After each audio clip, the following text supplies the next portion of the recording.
Was I wrong for telling my uncle I don't want to be like his kids? I'm 14 and my mom passed away when I was little after being sick for a long time.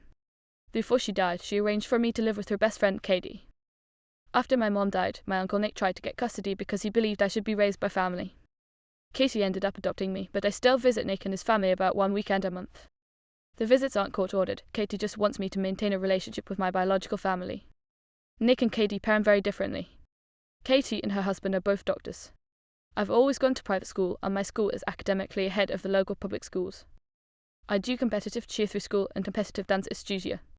I also play piano. I recently quit clarinet to free up time for cheer. My school requires at least a 3.0 GPA to participate in extracurriculars, and if I'm suspended from school activities, I'm not allowed to do outside ones either. I also earn my allowance, I work, and Katie matches whatever I make at the end of the month. Nick is a police officer and his wife is a preschool teacher.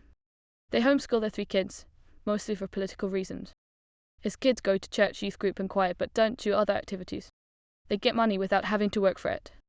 When I visit, Nick often criticizes Katie's parenting. He says I'm too busy, that I don't get to just be a kid, and that I'm always doing homework, working or at practice. Last weekend, he said something like, wouldn't it be nice to slow down and actually be a kid like my kids? I told him I like my life the way it is and that I wouldn't want to be like his kids. Part of why I said that is because I'm starting dual enrollment college classes next year, and honestly, I worry about my cousins academically. My 10-year-old cousin still struggles with basic multiplication, and my 14-year-old cousin who is technically a grade above me can't solve simple linear equations. When I visit, we usually just go to the mall, watch movies, and eat fast food. They don't really have hobbies or structured activities.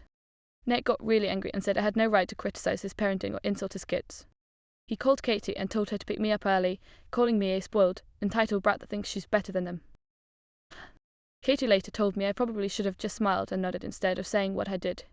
We've decided I won't go over there for a while. But now I'm feeling guilty because even though I didn't directly call my cousin stupid, I basically implied it. Was I wrong for saying I wouldn't want to be like them?